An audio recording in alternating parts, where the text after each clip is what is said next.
É uma bênção, um privilégio. A gente se sente em casa quando está no meio de amigos. Já conversou um pouco com o pastor Alfredo e a gente encontra, já começa a falar sobre igreja, projetos, porque quando a gente encontra pessoas que amam a Deus, amam a igreja, acreditam no projeto de Deus na história, então as conversas fluem e fluem de uma maneira muito prazerosa, muito gostosa. E nesse tempo que a gente vai passar juntos, aqui todo mês, um dos temas vai ser sobre Lucas e Atos, né? Lucas e Atos, compaixão e missão. A princípio a gente ia falar um pouco sobre Atos, mas à medida que a gente foi estudando Atos, foi percebendo que não tem como desvincular Lucas de Atos. Lucas foi quem escreveu o Evangelho de Lucas e também escreveu Atos de Jesus por meio dos apóstolos, tá bom? Então nós vamos conversar um pouco sobre isso, como tanto o Evangelho de Lucas quanto Atos foram desenvolvidos, como é que a intencionalidade de Deus ao revelar esses dois livros para nós, como é que esses livros eles transformam a nossa vida, fazendo com que nós tenhamos uma transformação de consciência antes de nós transformarmos os outros. Então, Lucas e Atos vão nos nortear com relação à nossa compaixão, como é que isso vai lidando com a gente nos nossos afetos e depois com relação à nossa missão.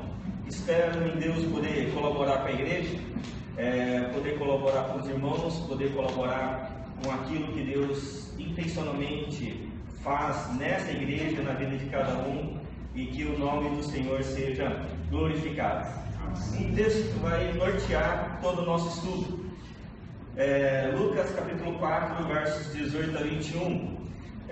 Lucas 4, 18 a 21 vai ser um texto extremamente importante, tanto no estudo de Atos quanto de Lucas. Esse texto vai ser a grande comissão de Lucas, que vai dizer assim: o Espírito do Senhor está sobre mim. Quem fala é o Senhor Jesus, porque Ele me ungiu para pregar boas novas aos pobres. Ele me enviou para proclamar liberdade aos presos e recuperação da vista aos cegos, para libertar os oprimidos e proclamar o ano da graça do Senhor. Então ele fechou o livro, devolveu-o ao assistente e assentou-se. Na sinagoga todos tinham os olhos fitos nele, e ele começou a dizer-lhes: hoje se cumpriu a escritura que vocês acabaram de ouvir. Amém? Amém.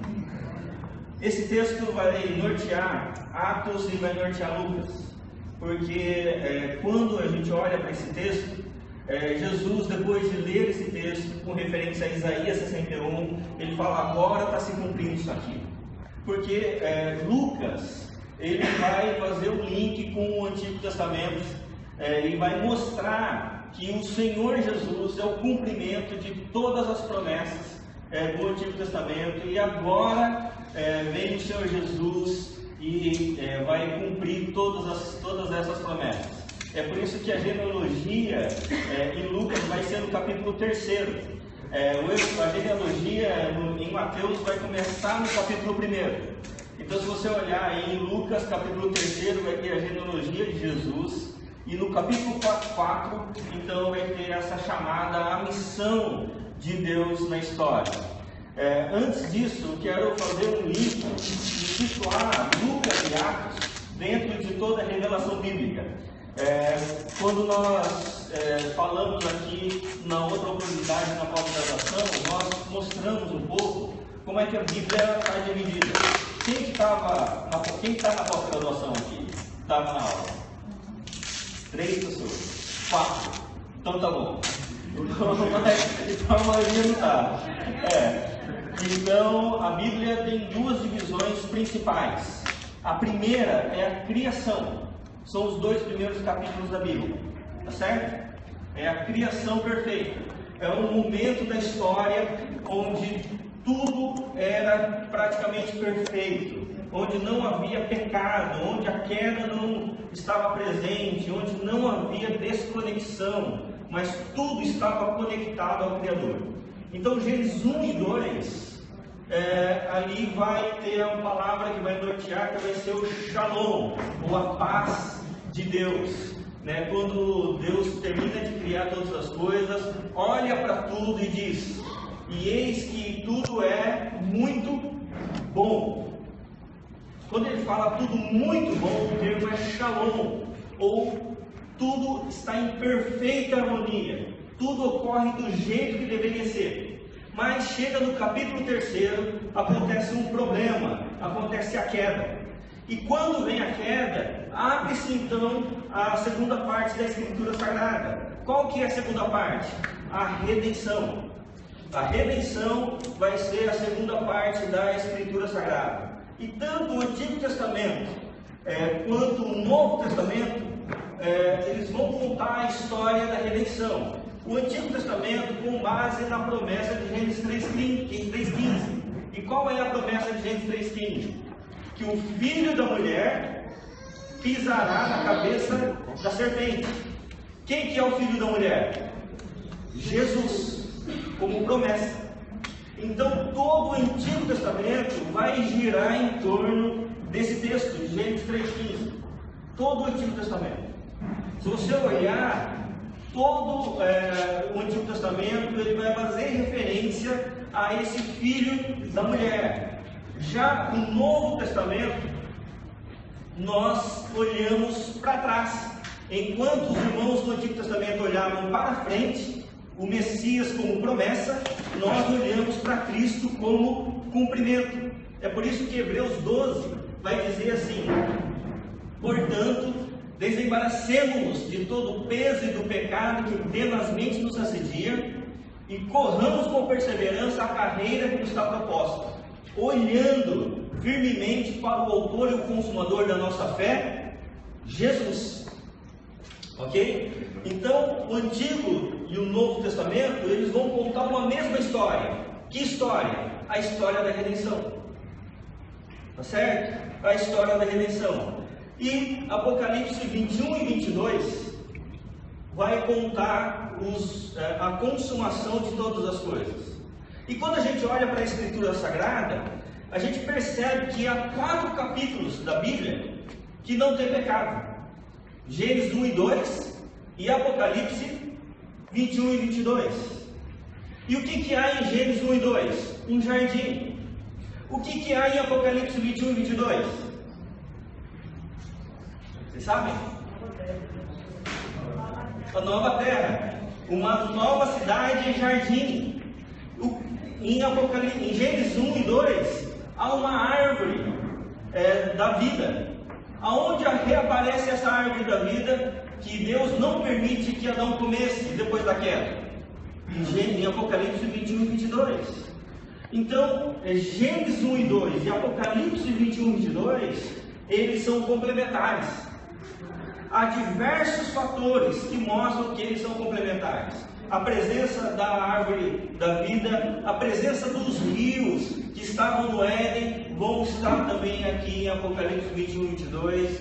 Então, vários fatores mostram que a abertura e o fechamento da Escritura Sagrada, eles trabalham com uma unidade orgânica. É uma unidade. Por quê? Porque o nosso Deus, ele é intencional e ele é soberano. Então, Deus faz com que a criação, todas as coisas sejam levadas à consumação, e da consumação retome aquilo que era o propósito da criação. Então, na criação, em Gênesis 1 e 2, está um embrião de tudo como deveria ser. A redenção de Gênesis 3 até Apocalipse 20 está a maneira como Deus foi trazendo todas as coisas de volta ao governo, ao senhorio de Jesus Cristo. E Apocalipse 21 e 22, o encerramento, todas as coisas sendo consumadas. Compreendido até aqui? Então, uma unidade orgânica, mas há uma unidade textual também. Por quê? Porque quando a gente olha para a Bíblia, muita gente fala assim: olha, ler a Bíblia é muito difícil. Você já ouviu isso? Já disse isso também, né? Eu leio e não entendo nada, né? Pois é um pouco difícil mesmo. Mas a gente compreendendo a unidade textual, a gente tem uma maior facilidade. Por quê? Porque tanto o Antigo Testamento quanto o Novo Testamento, eles são divididos em 4 partes. A primeira parte do Antigo Testamento é a lei. O que é a lei? A lei são os 5 primeiros livros da Bíblia. Os 5 primeiros livros da Bíblia são Gênesis, Levítico e Deuteronômio, certo? Esses 5 livros primários da Bíblia vão ser os textos mais importantes por muito tempo. Vão ser os livros mais citados pelos reis, mais citados pelos profetas, mais citados por Jesus, mais citados pelos salmistas. São os 5 primeiros livros da Bíblia. A lei, o fundamento, o que os judeus chamam de Torá, a lei de Deus. Depois da lei, vem 12 livros que são os livros históricos, que começa ali com Josué.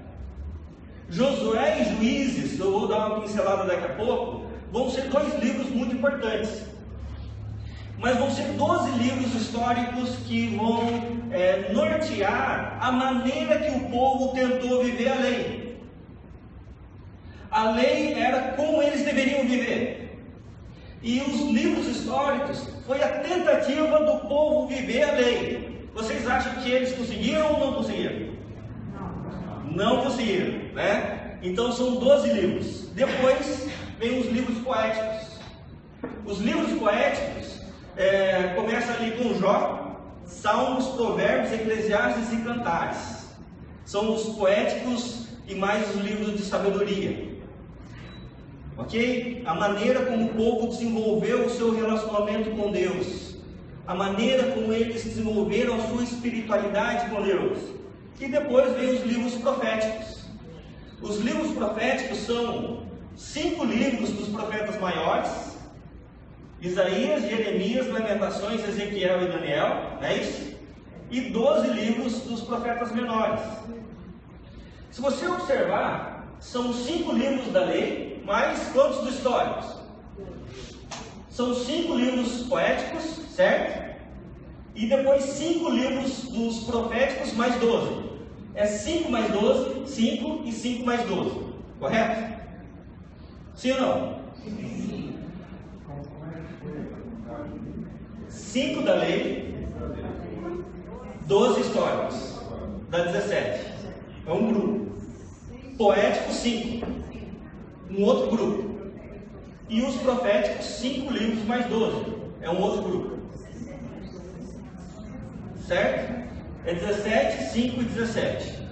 Agora, quando a gente estuda mais profundamente o Antigo Testamento, e isso eu pude fazer esse exercício na pós-graduação, a gente percebe que é uma estrutura muito importante em cada grupo de 5. 5 da lei, 5 dos poéticos e 5 dos proféticos.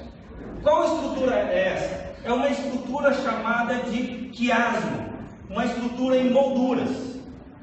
Uma estrutura em molduras. Tenta visualizar isso mentalmente.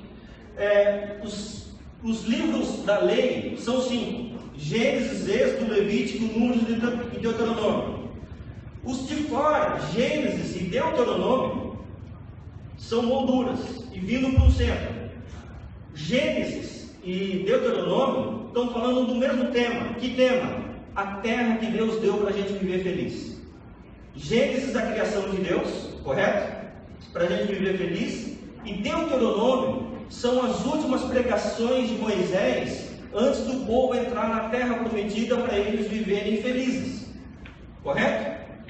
E depois, vindo com o centro, vem Êxodo e Números. Êxodo e Números tratam do mesmo tema, a saber, libertação. Deus deu uma terra boa para a gente viver feliz. Nós vivemos? Não. Por quê? Por causa da queda, do pecado. Então o que nós precisamos? Libertação. E o centro é Levítico. E Levítico fala de uma coisa muito importante: sede santo como eu sou santo. E Levítico, o centro do livro de Levítico é Levítico 16, que vai falar o texto sobre os 2 bodes, que é o texto de todo o Antigo Testamento, onde se comemora a data mais importante de toda a nação de Israel, a purificação de toda a nação, onde vai ter um bode chamado expiatório. Lembram desse texto? Quem que é o bode expiatório? Que toma a culpa no lugar de todo mundo? Jesus. Então percebe que há uma intencionalidade textual na revelação bíblica? A mesma coisa acontece com os poéticos. Por quê? Porque os poéticos, eles vai ter Jó, Salmos, Provérbios, Eclesiastes e Cantares, correto? Enquanto o que lá da lei, ele era convergente, o dos poéticos é divergente. Deixa eu tentar explicar. Jó, Salmos, Provérbios, Eclesiastes e Cantares. Jó é o oposto de Cantares. Jó vai falar sobre os problemas da vida. Ok? Cantares vai falar sobre as delícias da vida. Já leram Cantares? Os casais devem ler Cantares, tá certo? Porque ali estão o quê? As delícias da vida, do relacionamento conjugal. Aí vem Salmos, a espiritualidade na vida, que faz o oposto do Eclesiastes. O Eclesiastes é o quê? As dificuldades, as perguntas não respondidas da vida. E a busca humana. Os dois são a busca humana.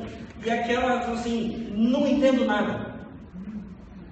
Tudo é vaidade, tudo é correr atrás do vento, não consigo compreender, trabalhar um fardo, estudar um fardo, tudo é um peso.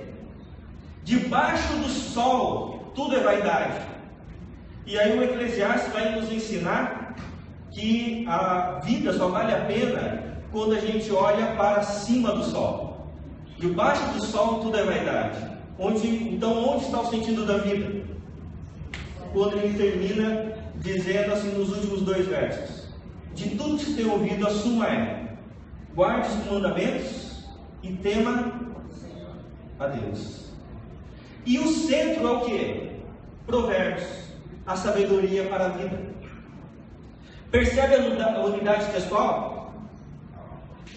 Então, o que acontece? No Novo Testamento também vai ter. O Novo Testamento vai ter os evangelhos, certo? Os evangelhos é a releitura da lei. Quando o Senhor Jesus, lá em Mateus, começa a fazer o seu grande sermão, ele senta numa pedra e o que ele usa de base para o sermão dele? A lei. Ele vai dizer assim: os antigos diziam isso, eu porém vos digo isso aqui. E o que os antigos diziam? Fala assim: olha, os antigos diziam, não matarás. Aonde está isso? Na lei. Mas Jesus vai dizer: se você odiar o seu irmão, eu vos digo, você já matou. Então o Evangelho vai ser a lei. E Atos é o livro histórico do Novo Testamento. É o que a gente vai estudar. Tá certo? Vai ter as epístolas, as cartas e depois Apocalipse, que é o livro profético do Novo Testamento. Então percebe que a estrutura do Novo Testamento é muito parecida com o Antigo Testamento. Então quando a gente estuda Atos junto com Lucas ali, a gente tem que compreender que há um fundamento anterior, que é a lei e Josué e Juízes. Tá certo? Compreendido até aqui, sim ou não? Sim. Então, qual que é o fundamento da lei com Josué e Juízes? A lei era para ser vivida. Então, nas últimas pregações da lei, em Deuteronômio, abra a Bíblia lá em Deuteronômio capítulo 4, vai ter uma chamada muito importante para todas as pessoas. Qual era a chamada e o fundamento muito importante que todo mundo deveria cumprir? Deuteronômio capítulo 4, verso 1, vai dizer assim: e agora, ó Israel, ouça os decretos e as leis que lhes estou ensinando a cumprir, para que vivam e tomem posse da terra que o Senhor Deus dos seus antepassados dá a vocês. Nada acrescente às palavras que eu lhes ordeno, e delas nada retirem, mas obedeçam os mandamentos do Senhor, o seu Deus, que eu lhes ordeno. Era para cumprir. Aí em Deuteronômio 6 vai ter o centro de toda a lei, o texto mais importante da lei no Antigo Testamento, conhecido como Shema, o coração da lei, que toda criança judia deveria aprender desde a sua infância e deveria repetir esse texto 3 vezes ao dia, pelo menos. Que texto é esse? Deuteronômio 6, verso 4. Ouça, ó Israel, o Senhor, o nosso Deus, é o único Senhor. Ame o Senhor, seu Deus, de todo o seu coração, de toda a sua alma e de todas as suas forças. Que todas estas palavras que hoje lhe ordeno estejam em seu coração. Esse era o texto mais importante. E como é que as famílias deveriam ensinar isso? Verso 7. Ensine-as com persistência a seus filhos. Converse sobre elas quando estiver sentado em casa, quando estiver andando pelo caminho, quando se deitar e quando se levantar. Amarre-as como um sinal nos braços e prende-as na testa. Escreva-as nos batentes das portas de sua casa e em seus portões. Aonde a criança fosse, era para a criança aprender o seguinte: que há um só Deus, e esse Deus é com eles. Ok? Era o texto mais importante. Aí vem Josué. Josué é a entrada do povo na terra prometida, em Canaã. E quando eles entrassem na terra prometida, era para eles obedecerem tudo que estava escrito na palavra de Deus. Era para eles cumprirem com tudo. E quando vem Josué, então Deus olha para Josué e diz: Josué, ser forte e muito corajoso. Certo? E fala para ele ser forte e muito corajoso para quê? Olha aí no capítulo 1, no verso 6. Vai dizer assim: seja forte, verso 7, somente seja forte e muito corajoso. Tenha cuidado de obedecer a toda a lei que meu servo Moisés lhe ordenou. Não se desvie dela nem para a direita nem para a esquerda, para que você seja bem-sucedido por onde quer que andar. E não deixe de falar as palavras desse livro. Não deixe de falar. Então, para que o Josué deveria ser muito forte e muito corajoso? Para praticar e para ensinar. Praticar e ensinar o quê? A lei. Por um tempo, Josué faz isso. Ele faz, ele ensina e tudo mais. Só que chega uma outra geração, a segunda geração de Josué, e acontece um grande problema. Qual que é o problema? Eles esqueceram da lei. Então, abra aí em Juízes. Juízes capítulo 2. Vai dizer assim: depois que Josué despediu os israelitas, eles saíram para ocupar a terra, cada um a sua herança. O povo prestou culto ao Senhor durante toda a vida de Josué e dos líderes que sobreviveram a Josué e que tinham visto todos os grandes feitos do Senhor em favor de Israel. Josué, filho de Nun, servo do Senhor, morreu com a idade de 110 anos. Foi sepultado na terra da sua herança, em Timnat-Heres, nos montes de Efraim, ao norte do Monte Gaás. Depois, olha, presta atenção aqui, depois que toda aquela geração foi reunida a seus antepassados, surgiu uma nova geração que não conhecia o Senhor e o que ele havia feito por Israel. Surgiu uma nova geração que não conhecia o Senhor e nem o que Deus havia feito por Israel. Isso aqui era impossível de acontecer. Por quê? Porque o que Deus havia feito pela nação de Israel na geração anterior? Havia vencido o Egito, feito o povo andar 40 anos no deserto, sustentou o povo durante 40 anos no deserto.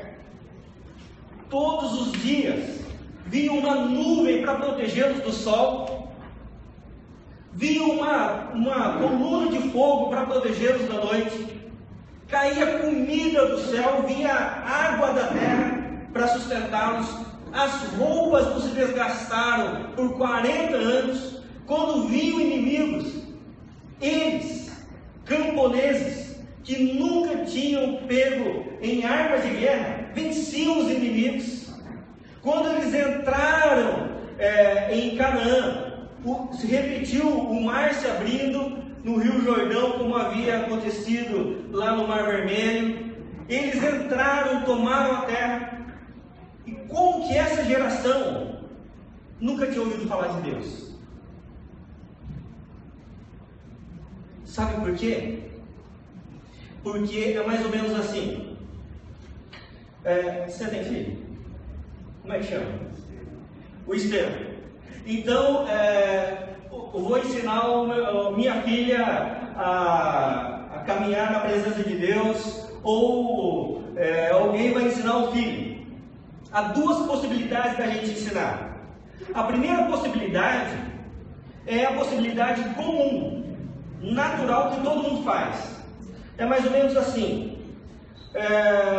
O Estevão está crescendo e todo pai quer ser o herói do filho, né?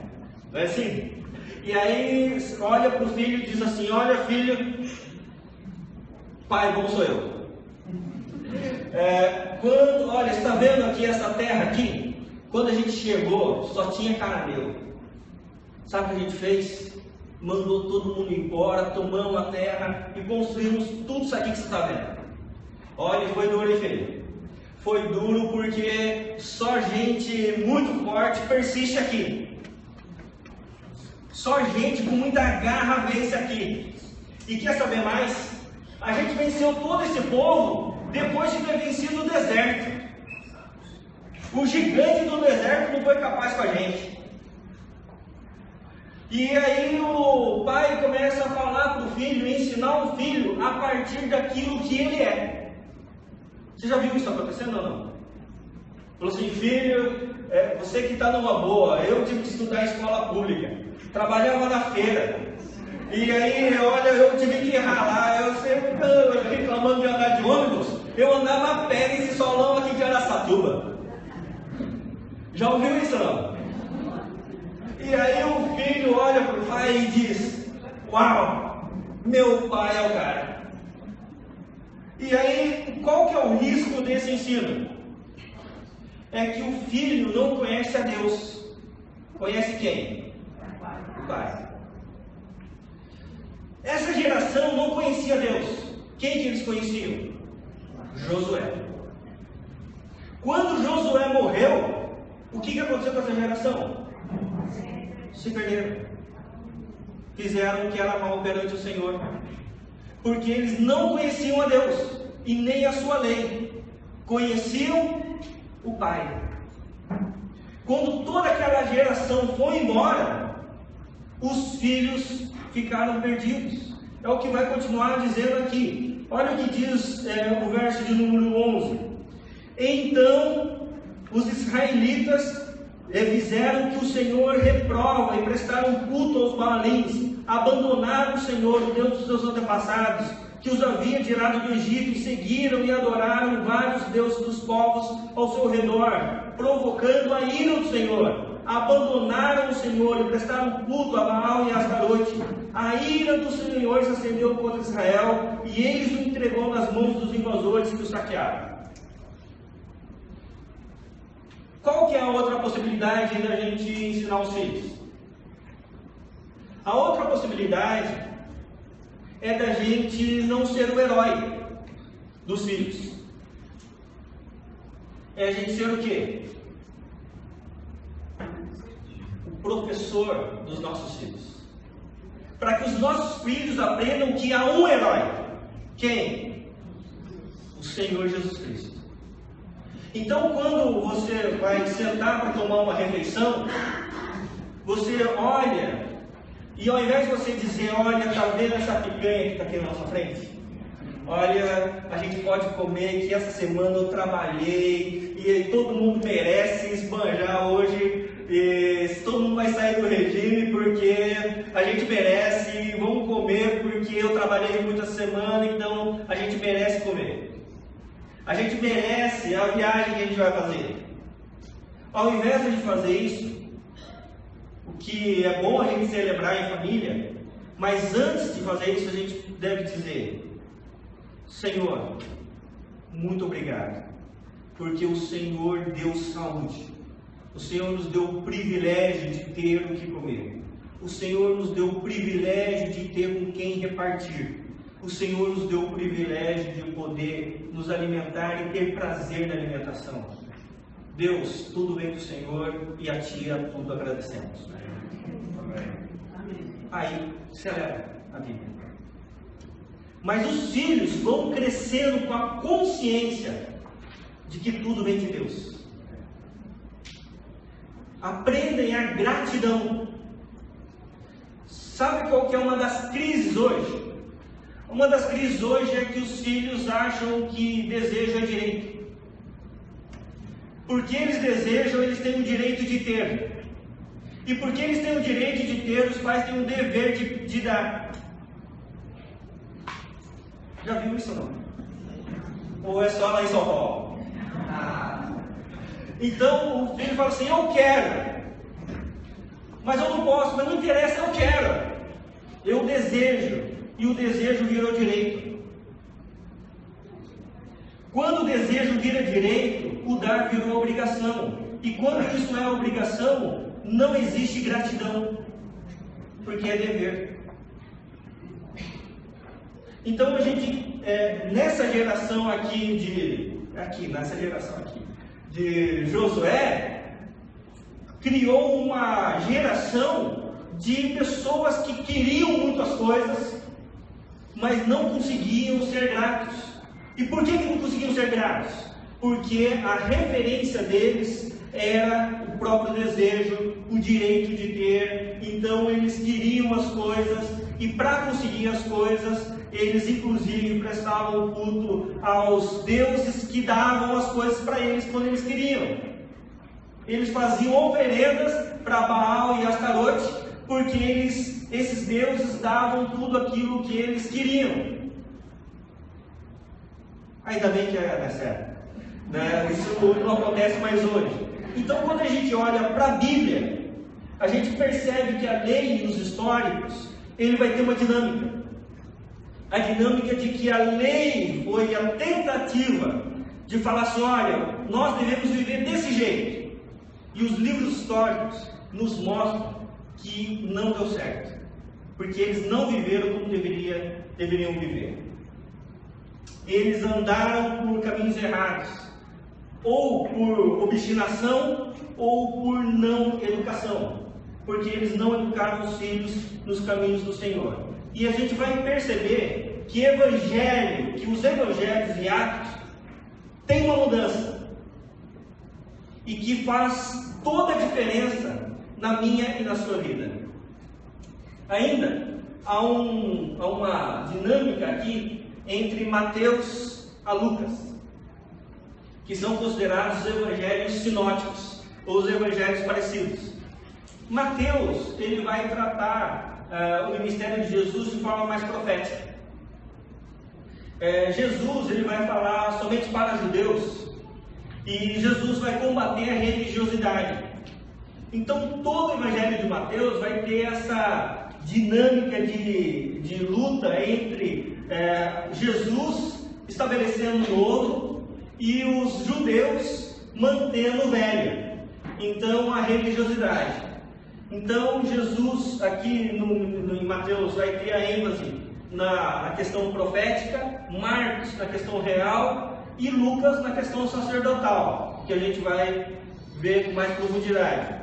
E é interessante que, em termos missionais, ele vai saindo de uma questão nacional, porque Mateus escreve só para judeus, de uma questão nacional para uma questão universal, onde Lucas escreve para os gentios, escreve para aqueles que não eram judeus.